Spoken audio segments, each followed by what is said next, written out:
We'll guide you through how to make a video call in Gmail. If you find this helpful, consider subscribing and liking the video. First, open your web browser and go to mail.google.com to access your Gmail account. Once you're logged in, look over to the left side of the screen where you'll see the Google Meet icon, which looks like a small video camera. Click on it to open the Google Meet panel. Here, you have a couple of options. You can either start a new meeting by clicking New Meeting, or join an existing one by entering a meeting code. Let's say you want to start a new meeting.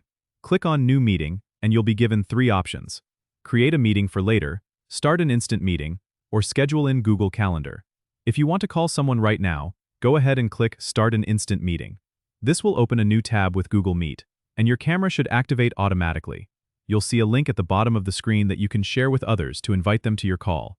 You can also click on the Add Others button to invite participants directly through email. If you want to join a meeting that someone else has set up, you just need to enter the meeting code in the space provided and click Join. Make sure your microphone and camera are enabled by checking the icons at the bottom of the screen. If they're red, click them to turn them on. Adjust your settings if needed by clicking on the three dots in the bottom right corner and selecting Settings. This is where you can tweak your audio and video settings to ensure everything is working properly. That's it. Now you're ready to start your video call in Gmail using Google Meet. Don't forget to subscribe and comment if this helped you out.